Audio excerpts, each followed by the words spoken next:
ask yourself one question. Do I feel lucky? Well, do you? It's time to flip a coin and find out. Well, we need to know what we're calling it for here. We're calling it to see who's got the best sports knowledge here on the Coin Flip with Martin Kelly and Jacob Zimmerman. Flip it again. Ha! Head! Yeah, what's up, everybody? It's the Coin Flip Podcast, episode number 46. I'm Martin Kelly. That's Jacob Zimmerman in the corner. You can't really see him, but he's to my right. You can't see either one of us, Martin. This is a podcast.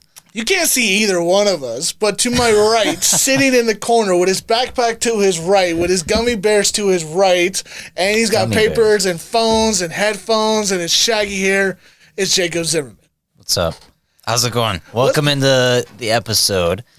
Today, what are we talking about, Martin? Jacob, for that rundown, in the NBA segment, we got to talk about big contracts, man. Big contracts were just signed in the last 2 weeks to 3 top players in the NBA. We got to talk about whether they're good, whether they're bad, and how are they going to affect their NBA teams down the road, not only from the current season that's going to go on, but even further down the road with that. And then in the summer leagues, we just got to give a little update. How's Kate Cunningham doing? How's Evan Mobley doing? How's Jalen Suggs doing? How's Jalen Green doing? We got to give a little update on that. Then in the NFL segment, we're going to cover this for just 2 minutes. The Hall of Fame speeches. I don't know if you watched them over the weekend, Jacob. There was the class of 2020 and 2021 on Saturday and Sunday in Canton, Ohio, giving away their Hall of Fame speeches because 2020 got canceled due to COVID. So all the people that were inducted for 2020 never got a chance to say their speeches, so they got a chance to get inducted and got their speeches over with in the class of 2021. We'll talk about that for a second. And then we got to do our season previews. We got the NFC North and the AFC North and AFC South. Jacob, you took the AFC North with the Cleveland Browns and the Pittsburgh Steelers. I took the AFC South with the Tennessee Titans and Indianapolis Colts. Then we got to cover the first week of the preseason. Jacob, first week of preseason's here, buddy. The football is on the ground. We're playing football. So we got to talk about that. And then in other sports, Jacob, I got 2. I only wrote down 1, but I got 2 for you, okay? All right. First, we got to talk about NASCAR, and then, Jacob, I'm going to introduce you to a man named Bobby Bonilla. Now, why is his name familiar? I'll tell you why his name is familiar, because someone is going to be in the same position that he is for the next 13 years. You heard me right, 13 years, and I'll tell you about that. And then, Jacob, you got the rant. What are you ranting about today? I'll give you a little hint. It's about an ex-Laker in free agency. I can't wait for this. Obviously, he talks about the Lakers all the time. Like, I don't know anybody else who talks about the Lakers more than you. Like, it's all about the Lakers. It's not all about the Lakers, but got to mention them. I mean, the highlight of the sports world is really on the Lakers this year and every year. So. It is. All right, let's hit the NBA segment button. We got to talk about the NBA here on the Coin Flip Podcast. Don't touch that button. Doncic pulls up, three-pointer. Bang! Bang! It's good! Doncic wins the game at the buzzer! It's off to Leonard, defended by Simmons. Is this the dagger? Here's Michael at the foul line. A shot on Elo. Good! The Bulls win it! They win it! 3 and 2. LeBron to win the game. He does! He does! The ball comes in. Cody's got it. Above the three-point line, taking a little bit of time. One dribble pull-up. For the win, he's got it! The Lakers win! McKee gets it in the middle for the win. It's With 2, Wade puts it up for the win. Yeah, baby! Oh my, we are witnessing one of the great players to ever play in this league. And man, I hope it lasts for another 7, 8, 9 years, baby. Martin, we had a couple more signings and even a big drop today. Kawhi Leonard signed a 4-year extension with the Clippers. Oh, yeah. You got the numbers on that? $176.3 million. Woo! That is quite the bag for Kawhi Leonard. We were talking before the episode started about the deal, and you were saying how the deal is a little too long. I thought you were talking about the cost, and I'm like, oh, Kawhi is definitely worth it. Even with all the games he takes off, he's still worth it because the playoffs really what matters. And if he's going to show up in the playoffs He didn't this past year, but if he will, teams are definitely going to take risk on him. He's a top 10 player, so he's worth it. But as for those years, Martin, go and talk about what you were talking about with the length of the contract. Well, what I was saying before we touched on the podcast was, if you go back and look at most of Kawhi Leonard's contracts when he was with the San Antonio Spurs, they weren't more than 3 years. He never locked himself up for an extended amount of time. He always left himself kind of like this, like isolated, like back door. Like LeBron James did it too. And I'm not saying LeBron James is a bad player at it, but I mean, he signed, what was it, 3 year, $100 million contract with Cleveland, and I think it was after year 2 that he left, or did he honor that entire 3 year contract? I think he left after year 2, didn't he? I think it was 3 years. I know it was 3 years, 100. When he went back to Cleveland? Like before, I think it was after he won the championship. I think he signed for 2 more years, then he had the option, and he left. Yep. And then he signed 4 years in LA, Yep. but he went and signed an extra extension after that. He did sign an extension. Kevin Durant's done this before, the 2 year mega deal, both of the 2 year mega deals that he got for Golden State, playing for them and winning 2 championships on their and then side. he went and signed 4 years with the Nets, and that was basically just a 3 year deal, but with the pay of a 4 year because he didn't play the first one with an injury. Yep. So we also have other contracts, Jacob. We got 4 years, $207 million for Luka Doncic, and then they keep the 4 years rolling. We got 4 years, $215 million for Steph Curry. Now, I want to bring you into this one about Steph Curry because, Jacob, if I remember correctly, we were talking about this last year in the offseason. You said that Steph Curry should find a way out of Golden State to go win more rings. Well, you said that about Clay, and you said that about Steph. Not making you a bad guy, but you did mention it, and now that he signed for 4 years, $215 million, is Steph Curry ever going to win another ring? I might have said last week on the podcast how the length of this contract is interesting to me. I would want it a little bit shorter just because Steph Curry has the chance to become the greatest point guard ever. He could pass up Magic Johnson, and I think he would need another ring to do so, as well as finish his career on top of that three-point mountain, passing Ray Allen at that number 1 spot. And he will, obviously. He will. He will. For sure. But as for the team, I mean, Clay, he is a concern back-to-back of the most brutal injuries you can suffer in all of sports, with the Achilles, with the ACL, in back-to-back seasons. And Clay's game doesn't really revolve around needing his quickness all the time. I think his defensive abilities may slow down, and Draymond's are before our very eyes. But I think that is the only reason why I questioned the length of the deal, just because of the Warriors themselves. And who knows how long Curry's prime is going to be. We knock on wood. But the last 2 seasons, he hasn't really played a whole lot. And if he gets injured going forward, he may have a better shot on another team. But I respect the loyalty with Golden State. I got to say, I would say the same thing. I think the 4 years, $215 million, the contract, I think is also a thank you from the organization, saying thank you for winning the 3 rings, thank you for winning the 2 MVPs, thank you for sticking around when we had really, really, really dark days and we weren't winning games. Thank you for choosing me over Monte Ellis. Hey, listen, 3 rings versus a journeyman backup kind of starting point guard. 3 rings out equal a journeyman starting point guard. So, but Monte Ellis was a good player down the road. Anyway, but let's talk about Luka. Yeah, let's talk about Luka here. Is this basically the stamp that says Luka is not only a top player, but he's in the conversation of being one of the top superstar players? Well, the contract doesn't change my opinion. Only the regular season and playoffs are going to do that for me. But as for the deal, I think it was good that the Mavericks went out there. They didn't mess it up. It would be horrible. It'd be a horribly fumbled bag, just like someone I'm going to talk about later in the show. But that would be so bad. But no, Mark Cuban got on that. They flew all the way to Slovenia, where Luka's hometown is, with Jason Kidd, with a couple other guys, and they got that deal done. Is it 4 years or 5 years? I think it's 5 years. I think it's 5. He can't sign that Curry type deal yet. Right. I think I was wrong about that. I apologize. 5 years, $207 million. Because of the rule, but 5 years, 207, and that is insane. He is worth every single penny. Martin, if they could pay him $500 million for 5 years, he would be worth that too if they could actually pay him that, because he's that good. So he's Patrick Mahomes type money, because Patrick Mahomes got $503 million. Basically the same. If you look at the NFL and you look at the NBA, both of them are on very similar career arcs. Now, Luka has not won a championship yet, but I think within 3 years that conversation might be different. And that's the point I'm trying to make here. That's the point I want to make. Let me change that.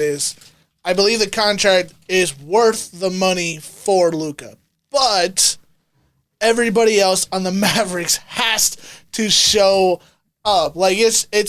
They paid Hardaway a lot. They did pay Hardaway a lot, and they did pay Porzingis a lot of money, but they're all right. They're not the transcendent. I don't see Kristaps as the unicorn anymore. I don't know what's going on with him. I don't know. Which is so sad.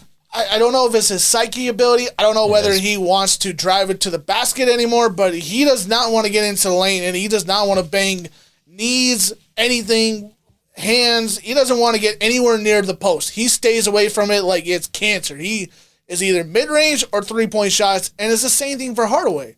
So how many guys can you have shoot threes all day and have nobody penetrate the middle of the floor where you can get more separation so you can get the three-point shooters the spots they need to shoot those three-point balls?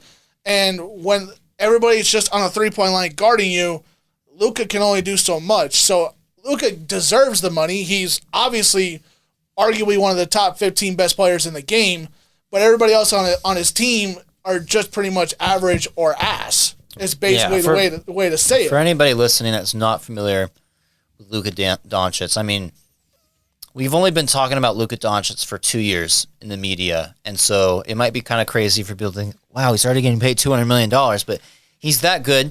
We saw how good the Clippers were deeper into the playoffs, and Luka almost basically single-handedly beat them. He took them to 7. Twice. Let's mention this. He almost beat them in the first round twice. And you can make the argument in both years he should have been able to do that. In this past year, yes, it took Marcus Morris hitting 7 threes, and then last year it was Kristaps Porzingis getting hurt.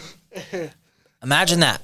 Back-to-back years of Kawhi and the Clippers losing in the first round. And if anybody doesn't know that, they lost 4-2 in the bubble to the Dallas Mavericks after being up 2-1. They lost the next 4 straight. And then this year it was 2-0, 2-2, 3-2, 3-3, and then a 4-3 by the Clippers, which was it's just amazing, dude. Like in the 2 seasons for Luka, he's averaged 36 points.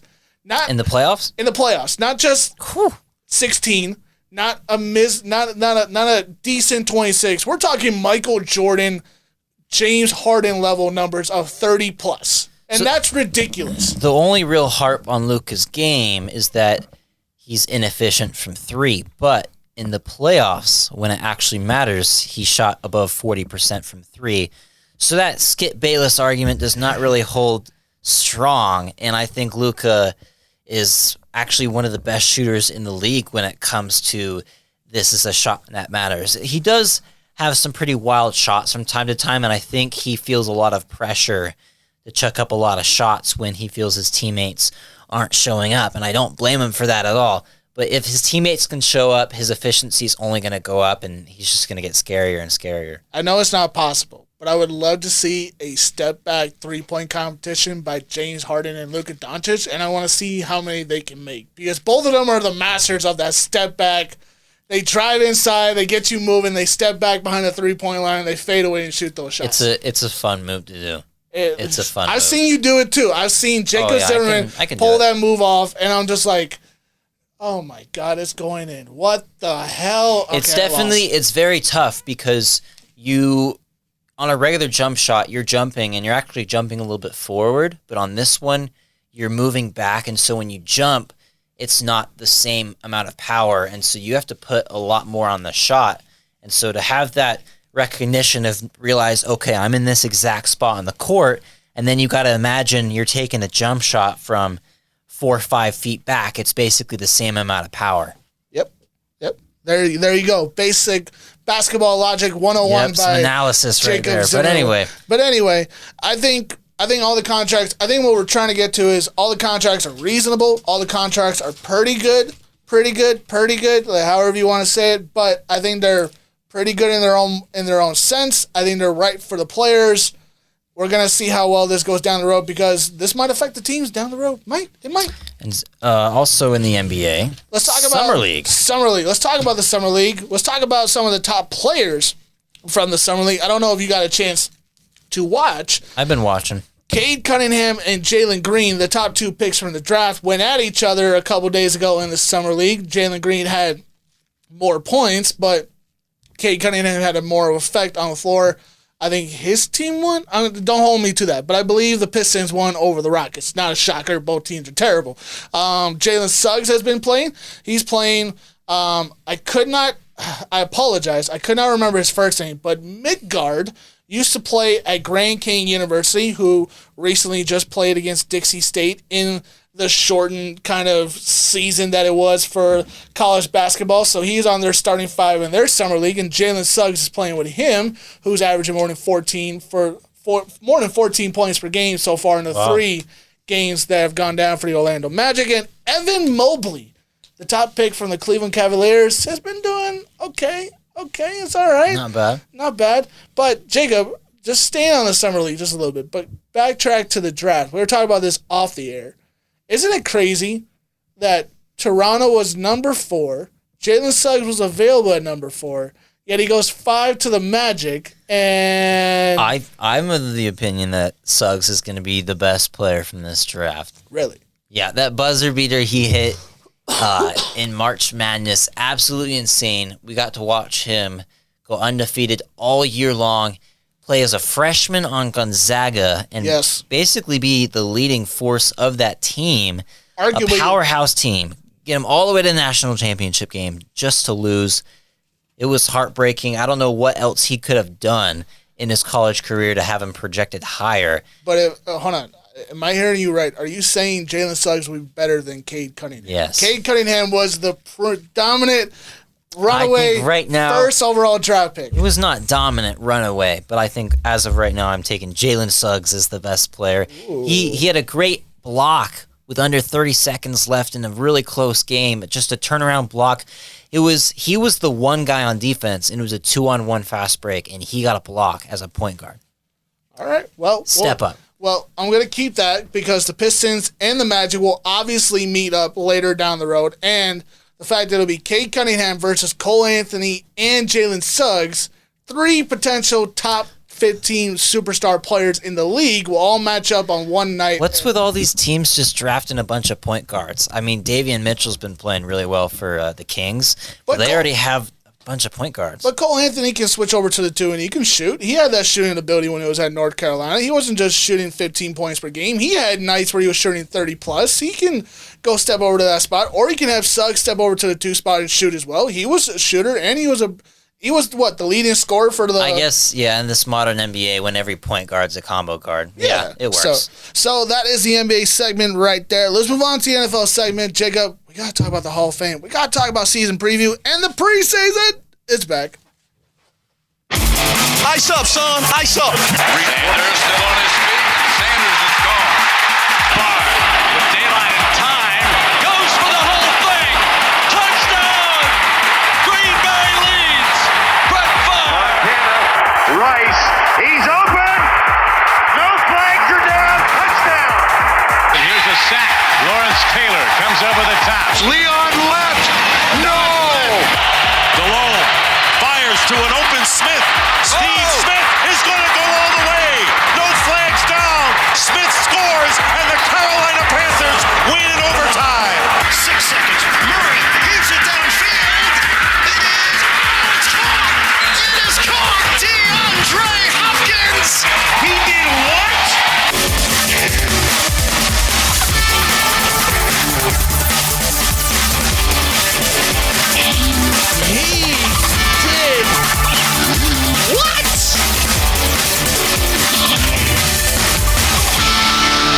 Jacob, he did it. I don't know who did it, but he did it. I'm telling you, he did what? Just finished up my favorite segment, that is the NBA, and we're heading into Martin's favorite segment. We could debate it, maybe be NASCAR or other sports. No, or it's the anything NFL. like that, but it's the NFL. It's a runaway. It's the NFL. Let's start with this first, Jacob. I don't think you were watching them, but I was watching them. I love watching the Hall of Fame speeches. I love the Hall of Fame enshrinement. I love it when they bring out the bust. I love it when they bring out the jackets. I love the 15-minute points of talking about your entire history of the football just to random strangers who love the game of football. I love that. I would love to be there in Canton, Ohio one day, not only to see the Hall of Fame and see some of my favorite players of all time, but I'm going to go to the Hall of Fame speeches one day. I'm going to sit there and I'm going to listen to all those stories, and I'm going to walk away from it being like, oh my God, I just checked off something on my bucket list that was awesome. So Saturday, notable names from the 2020 Hall of Fame class was Bill Cowher, the former coach for the Pittsburgh Steelers, who won Super Bowl 40 in Detroit in 2005 with a second-year quarterback named Big Ben Roethlisberger, if you knew that story. Also was Champ Bailey. Not Champ Bailey. Who was it? Dawkins. Dawkins went into the Hall of Fame. Sunday, we had an even more notable class. So I apologize. It's Brian Dawkins and Coach, I forgot his name, Coach Cowher were the ones that went on Saturday. Sunday was the big day, Jacob. It was Calvin Johnson. It was Peyton Manning. It was Charles Woodson. All three of them going into the Hall of Fame at the exact same time. It was cool to listen to all those speeches. We're going to have our buddy James Guerin on the show in a couple weeks. We'll have him talk about how his favorite player of all time went into the Hall of Fame as well, Peyton Manning. So we'll have him talk about that. But, Jacob, did you catch any of the Hall of Fame stuff, and what do you think about it? I did not get a chance to watch the speeches yet. I'm going to probably get on that. I saw Palomalu's bust. They nailed it with the hair. Yeah, it's Troy Polamalu. I saw Peyton Manning's bust, and I'm okay.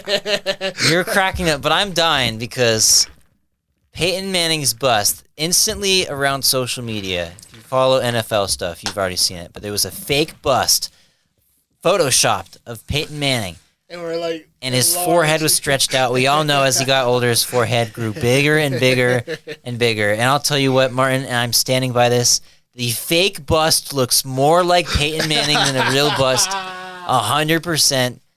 I don't know, man. I didn't like the bust. I thought it wasn't. It doesn't look like him. To me, it doesn't look like. It looks like he did back in like 2000. But okay. if you look at the fake bust, it looks exactly like he does now.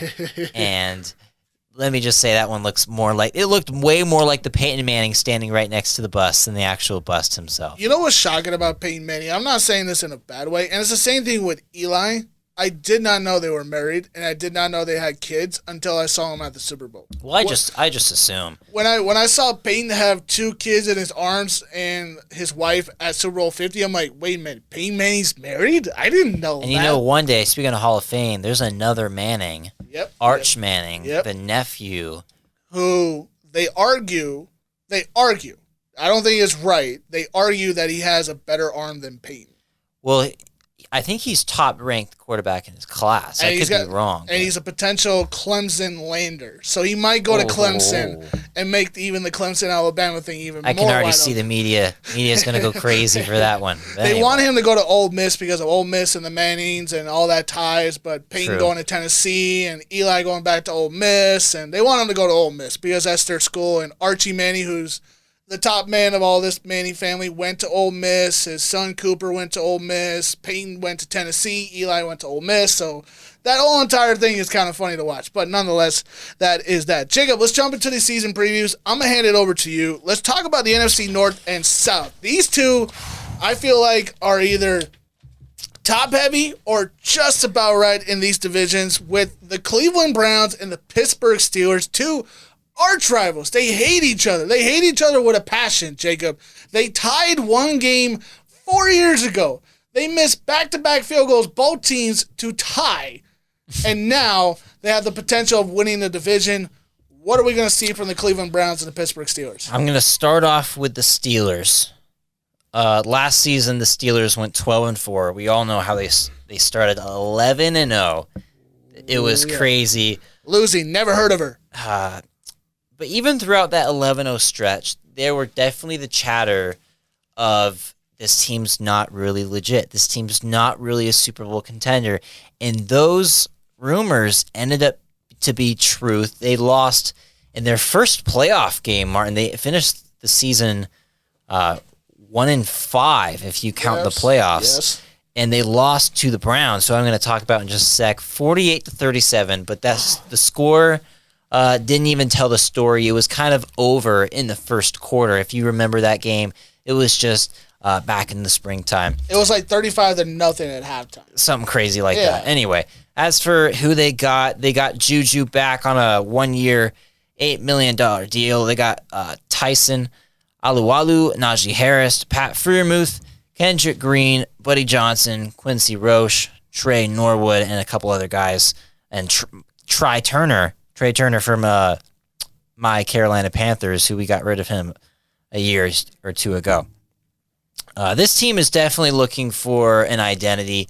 In my opinion, they've needed to move on from Big Ben Roethlisberger for a couple of years now.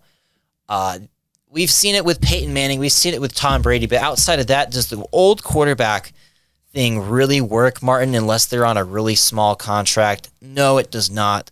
I think they need a rebuild now. The 11-0 was fluky, and they have a lot of young talent.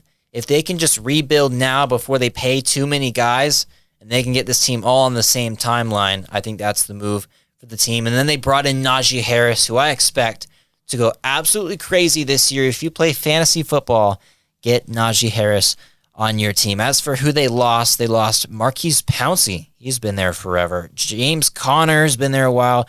Bud Dupree, DeCastro, Nelson, and they lost a couple of other guys as well. As for this team, we know it is highlighted by their defensive studs. This is going to be probably a top 5 to 10 defense yet again this year, Martin. TJ Watt, Devin Bush, Minkah Fitzpatrick, and Joe Hayden are your 4 stars on defense. Joe Hayden towards the back end of his prime, but Minkah Fitzpatrick is probably the best safety in the league. Devin Bush coming off a knee injury, but he's one of the best young linebackers in the league. And then TJ Watt is considered to be the best pass rusher in the league, taking over that spot from his brother. But this year, Martin, I think with how they finished last year and the Browns on the come up and the Ravens being a factor, and who knows what we might even get from the Bengals this year, I got them going 9-8, just breaking 500. I think Ben is going to take another step down. Even with Najee being there, I think the defense is going to play great this year, man. But will it be enough in some of these divisional games? I'm not sure. I'm counting on the Ravens and Browns to improve, and therefore the Steelers are going 9-8. All right. Finish up on the Browns. I want to hear the Browns. The Browns, they went 11-5 last year. Actually, 3rd in the division still, but they got in to the playoffs, and that was all they needed just to get in because they beat the Steelers, who I just talked about. And that game is kind of going to be the motivation and the turning point, I think, in the grand scheme of this division, because I would not be surprised at all this year if the Browns take the number 1 spot and then don't look back.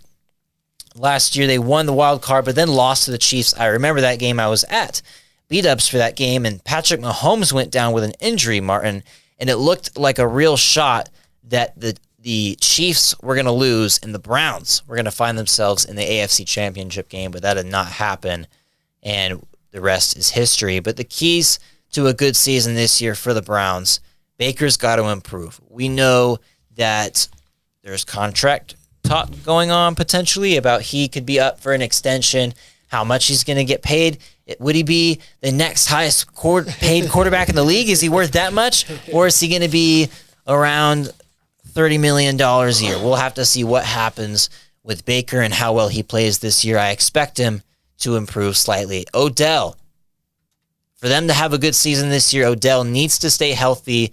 And there's a lot of talk about how he gels with Baker Mayfield. As long as Odell is not demanding the ball, I think Odell is in store for another great year.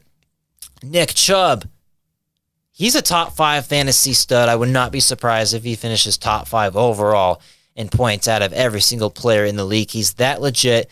He was a top rusher last year. He's going to be yet another top rusher this year again, and he's paired with Kareem Hunt in the backfield. He's dangerous. And then if this team finishes top 10 in defense behind Myles Garrett, look out deep into the playoffs. There they will go. As for who they added, Rashard Higgins, Javion Clowney, Malik Jackson, Troy Hill, John Johnson, etc. And they lost Adrian Claiborne, Olivier Vernon, Sheldon Richardson, Kevin Johnson, Terrence Mitchell, and a couple other guys as well. Can't forget about Jarvis Landry on this squad. It's not just Odell. They have a lot of deep talent on both sides.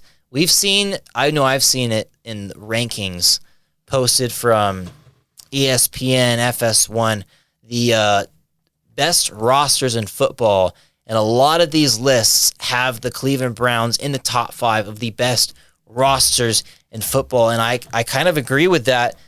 They're just stacked from top to bottom. All 53 guys on this team are great. Talked about the Baker contract. That's going to be concerning if he cannot live up to that. But this year, Martin, I got them winning the division and going 12-5. Wow.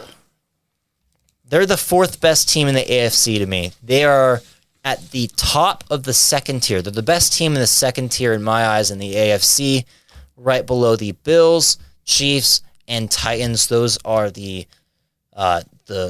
medal winners to me in the AFC. But outside of that, they're the best team. I could see if any of those other teams has some hiccups or injuries along the line, they could potentially step into that AFC championship game, but I think this team might be a few years away from winning it all. Wow. Ladies and gentlemen, Jacob Zimmerman coming in with all of the force. He did more notes than I did. I'm not even that prepared for my NFL segment here. Jacob, not only did you go for the 100-yard bomb, you struck it and then you intercepted another one and went for a 100-yard bomb. Well done, my man, on all the notes there, the add-ons, the subtractions for both teams. I am very, very impressed. A little applause, I think, is in order for that. I know. I got to do my research. There's a lot of... I'll give him credit. Something I like about the NFL is that there's a lot of hardcore fans, and it's really easy to find... people who have a lot of knowledge, who are kind of experts on one team. You can go find them on YouTube. Easy. You gather all this information, Martin, and there's season previews left and right, and I get to watch these guys and take notes from them, and that's how I'm getting this information. I'm going to have to pick up my game here. Wow. I'm looking at my notes, and I'm like, man, I think I have enough notes. I think I'm okay. I think I can go off of this information. No. If you got it off the dome, then that's even better, my man. Jacob blew me out of the water with that one. So 12-5 for Cleveland, 9-8 for Pittsburgh. You got Cleveland winning the division over Baltimore, which is a little surprising. I might say that, okay? I might say that. They had the same record last year, right? But I believe they did. Pittsburgh, I'm going to agree with you, but I'm going to switch the records. They're going to go 8-9. Ooh. I think you hit it right on the nail. Ben Roethlisberger is old, but if someone is owed $41 million for an entire season, regardless if you got to actually win a Super Bowl or not, considering your own team. Is he getting paid $41 million? $41 million just to sling a football for this year? For this year alone. This is his... Sounds like NBA money. Seriously. But $41 million, I can see it. Najee Harris, I'm going to say to our viewers, don't pick him up in fantasy because... What? If you know one thing about Pittsburgh, they've lost their starting center, they lost their starting left guard, they lost their starting right tackle and left tackle, and I believe their starting left guard is hurt at the moment. So they're going in with all backups. They have no offensive line. So Najee Harris is going to have to fight hard for those football yards and find some way, some form He'll to get... get like 60 yards a game off of screens alone. So, but I agree with you. I think Pittsburgh's going to be good. To Cleveland... Dude, I watched that Cleveland-Kansas City playoff game. If that call in the end zone goes Cleveland's way, it's not a touchback, it's a touchdown. Cleveland wins that game, and it's Cleveland and who was it? The Bills. The Bills. It would have been Cleveland versus the Bills in the championship game. And they would have been Buffalo and Cleveland. Buffalo. Martin, you go in a time machine 3 years ago, and people are calling you crazy. Yeah. And I think it would have been. I told you this before. My Super Bowl picks were Green Bay and Buffalo. That's what I thought was going to get to the Super Bowl. Imagining Tampa Bay and Buffalo playing for the Super Bowl, that would have been a lot of fun to watch. I remember last year, now that you bring it up, I picked the Bucks and the Chiefs to both make it. Yes, and then when I finally got there, I picked the Chiefs and the Bucks won. Yeah, we all thought there may have been a chance that Tom Brady wasn't going to be the evil guy and win it this time, and we were wrong. That was true.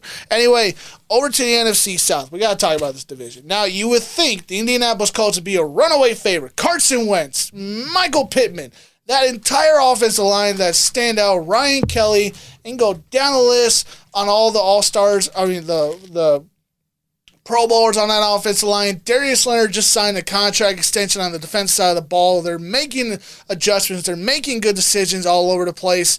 And they get Carson Wentz in the summer, and they say, oh, golly, we're just one season away from winning the Super Bowl. And like always, there's that injury abrupt and breaking news for the Indianapolis Colts because for the third time in how many years, their golden goose quarterback gets hurt. It was Peyton Manning with the neck injury. It was God, I could see him, but I forgot his name. Andrew Luck, with all the injuries on him. He wasn't so luck in Indianapolis. Now Carson Wentz comes in and gets hurt in training camp and has basically a broken foot and is out until October. And Jacob Eason and Sam Ehlinger are the potential starting quarterbacks for the Indianapolis Colts coming up this season. And I don't think if you would have asked any Colts fans, they would have said either Sam or Jacob was going to be their starting quarterbacks. And they could potentially still win this division. But, Jacob, I'm here to say the Colts will have a good season, but an average season. This season, they'll end 9-8. 9-8. Either 10-7 or Sounds 9-8. about right. I think they'll be good enough to win football games. I think they'll be, obviously, runaway favorites in the division because they got to play Jacksonville. How are they favorites over Tennessee? Because no, you're just forgetting about them. I'm not forgetting about Tennessee. I'll talk about them here in a minute. Okay, give me a second here. Okay, give me a second.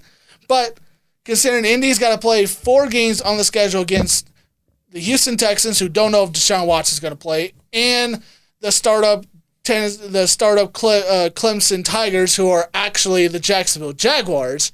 They got to play those teams 4 times, so there's 4 wins for you right there, and they'll get wins here and there from the entire season. They will be that good, 9-8. I think that's the mark for the Indianapolis Colts, 9-8, until they finally get the quarterback situation right. I agree with you on that. I think Tennessee wins the division. They win 11, 12, 13 games, something like that, and then Colts are underneath them at 9-8. I think they will be able to feast off of the Clemson Tigers, like you said, and the who else am I? Houston Texans. And the Texans, of course, the Texans. How can you forget the Houston Texans? How can you? I think that's going to be the real competition, is seeing who finished last in this division. Will one of these teams in the division get the number 1 overall pick, Martin? That should be the leading story going in the NFL. And finally, let's talk about the Tennessee Titans here. Derrick Henry, Julio Jones, Ryan Tannehill, Mike Vrabel, those are the leading candidates for the Tennessee Titans. Devontae Clowney left in the offseason. Malcolm Butler left in the offseason. I'm predicting 10-7, Jacob. I just do not trust that defense. That defense is middle of the pack, maybe below that bar right there. They gave up a lot of points last year. They gave up a lot of points in the playoffs. They did not have the same spark. I get it. Derrick Henry, 2,000-yard rusher. They got Julio Jones. He's a 2,000-yard catcher. I get it. I don't trust that defense. So 10-7 is what they're going to finish. 10-7. They'll win the division. Barely. You know, that might not be a bad regular season pick because Tennessee they are gonna fumble some games away.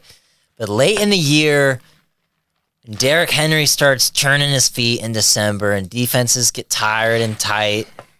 I think it's gonna be so hard to stop. And here's why their defense actually won't be that bad is because if they want to, anytime they can play the time of possession game. They can. And they can give it to Henry 4 yards here, 5 yards here, They can. 3 yards here. And then before you know it, you're getting tired in the drive, and all of a sudden the Ryan Tannehill play action comes, and you have 2 deep bomb threats you got to worry about in Jones and Brown. And I love this team. I'm excited to watch some Titans games coming up. All right, let's talk about some other sports here. We got to talk about NASCAR and the MLB. We'll talk about that here right now. 5 seconds left in the game. Do you believe in miracles? Yes! 20 years of trying, 20 years of frustration.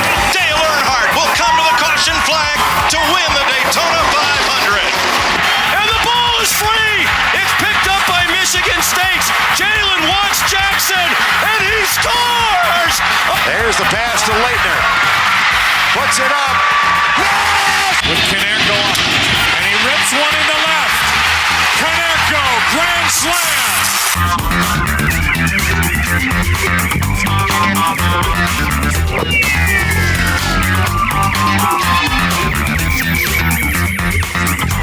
Coin Flip Podcast number 46 there. You heard Jacob there real quick talking about his sword neck. He's trying to pop it in the studio as we're doing the podcast right here. Because We're not talking about my neck, bro. Talk about sports. But, you know, Jacob woke up all sore this morning, so he walked in like a plank into the studio today. He was like, my legs, my arms, my neck, it's My sore. everything. My everything is sore. So, Oh, man. but you showed up, and we're having fun here on the Coin Flip course, Podcast. Jacobs, let me introduce you to a man named Bobby Bonilla. Now, if you don't know who Bobby Bonilla is, he used to play in the MLB. He used to play baseball, and he used to play with a man named Barry Bonds when he was part of the Pittsburgh Steelers. I mean, the Pittsburgh Pirates, and had a chance to win the entire thing, Jacob. They had a chance. They had chances to win the entire thing and win Pittsburgh another championship for the first time since 1979. But Barry Bonds and Bobby Bonilla decided to go in the opposite directions. And Bobby Bonilla went and signed with the New York Mets. Now, Bobby Bonilla signed a 20-plus year and all guaranteed money contract with the New York Mets. And every day until 2035, Jacob, he will earn $1 million. Not $1, not $1,000, not $25,000. He will earn $1 million every July 1st from the New York Mets until 2035 due to the contract. Once again, does it even matter? Because baseball doesn't have a salary cap. So, why I bring this up is because Chris Davis just announced his retirement from the Baltimore Orioles after 13 seasons. He hit 295 home runs. Pretty low average, but still good. But Good career. his contract is still guaranteed. Now, he is not 40 yet. He's 39. Until he is 53 years old, Jacob, Oh, my goodness. he is owed $3.5 million from the Baltimore Orioles. Until he's Jeez. 53 years old. Jesus Christ. I thought it was bad when dudes like Josh Smith were still getting paid 5 years after they retired. But MLB is something else, man. It really is something else. So, as a tradition, on every July 1st, it is Bobby Bonilla Day through the MLB because he wakes up and he gets $1 million from the New York Mets for no reason. Just because he's Bobby Bonilla. So, on to the NASCAR situation here. They were on the road course last week, Jacob. They were at Watkins Glen, which was in Upper New York, and it was a great race. It was probably the best road course race I've seen in a long time. Kyle Larson led it late. Chase Elliott, who had 2 mishaps, was deep in the field. And why I say Chase Elliott, because he's Mr. I win all of the road courses type man lately, because he's got 7 road course wins to his name. And the all-time record in NASCAR, Jacob, is 9 wins, hosted by Jeff Gordon. Okay, so he's got that number to chase in all-time wins on a road course. And he almost got there, Jacob. He was under 3 seconds to Kyle Larson, but Kyle Larson pulls out his 5th win of the season. He wins at Watkins Glen. Congratulations to Kyle Larson, who continues the domination of the season. His 5 wins, and he ties Denny Hamlin on the regular season points. So that matters because points and playoff points and kind of all connects to each other towards the championship. I'll explain that later down the road. But that is NASCAR. That is the MLB. That is other sports. Jacob, I'll give you the rant here. Let's go. I'm ready. It's time for the moment you've been waiting for. The one, the only, the rant. Oh, you're about to go blasphemous. Fighting a scorpion, and that is final. Will you two shut up? Oh my God, I don't care! You will when we're done talking about The Rant. Here on The Coin Flip with Martin Kelly and Jacob Zimmerman. Oh, this is going to be great. Dennis Schroeder, you are a legend, my friend. But there's a term in the NBA relating to players getting a bag. You could throw it in other sports as well. But it's called betting on themselves. I bet on myself. And what that means, Martin, often there's a lot of times we see it year in and year out where there's players who are on a certain team and they feel, you know, I might be able to go get more in free agency. And they tell the team that they're on, no thanks to this current contract. I'm going to go seek money elsewhere, even though when they're not a solidified player, they have that hunch. And more often than not, it pays off. There's been a few times, however, it does not pay off. And this was one of those times, my man, former Laker, Dennis Schroeder, head into the rival team, the Boston Celtics. And, you know, I think a lot of us expected for the past couple weeks to see a report pop on our phone. Oh, Dennis Schroeder signs with blah, blah, blah for something million. You know, pretty good amount of dollars for a couple of years. And that never happened. We're waiting around, and guys were making videos about grading players' free agencies, and not going to lie, I forgot about Dennis Schroeder. I completely forgot about him. And then the rumor started going around, and Dennis Schroeder's value has diminished. Dennis Schroeder can barely find a contract. Dennis Schroeder only has one contract on the table. Dennis Schroeder is in negotiation with the Boston Celtics. Dennis Schroeder has signed for only 1 year, $5.9 million with the Boston Celtics. And why is $5.9 million such a loss? I mean, Martin, me and you would do about anything for $5.9 million right now in 1 year. But there's some things I won't do. I mean, just about anything. It's just an expression. Anyway, Dennis Schroeder was offered a 4-year, $84 million extension from the Los Angeles Lakers during the season, and he turned it down. I'm not sure if he said, let's come back to this deal at the end of the year, or if he said, no.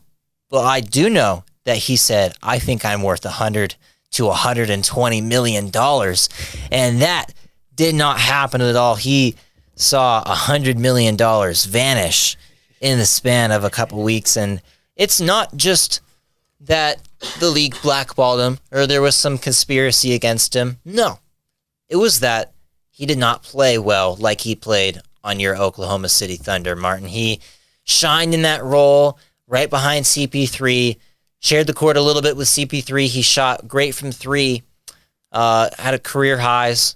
And then he came to the Lakers and only shot 33%. If you're going to be the point guard next to LeBron James, you cannot shoot only 33%. And there was too many times where he had some inconsistent games, and GMs around the league definitely saw that. I mean, some nights he would have 17, 8, and 5 and look like a pretty good point guard to have out there. And then other nights he would go 2 of 11, 8 points, 6 rebounds, 5 assists. And we saw performances like that happen more often than not for Schroeder towards the end of the season. And then the final game, which basically when he played like this, he was off the roster from the moment it happened, when he had the statistically worst playoff performance shooting from the field from any Laker ever. Let me repeat that. Any Laker ever in playoffs, he had the worst shooting performance. Hey, his name is on a Laker record book now. Martin, I don't know if your mic's on. It is on. Okay. But he broke it. He broke a Los Angeles Lakers record. He broke a record. He broke a record that you're not supposed to break. Well, he broke the worst record, and then he fumbled the bag too. But I think if Dennis Schroeder could go back in time, he would happily accept that 4-year, $84 million contract. But I would not happily accept that reality. And I'm glad everything turned out how it turned out, because now we have Russell Westbrook. Martin, your thoughts? Moral of the story, ladies and gentlemen, children, take the money and run. When they offer you the money, you take the money. A lot of the time in business, you wait. You wait to see your best offers. But what happened with Schroeder is that all of a sudden he started playing like garbage from the moment he declined the contract. Take the money and run. Take the money and run. You don't know that song, Jacob? I gotta teach you that song there. Also, I don't know. I just said also. Also, this is the end of Coin Flip Podcast, episode 46. This one is in the books. That's Martin. I'm Jacob. Thanks for listening. Peace.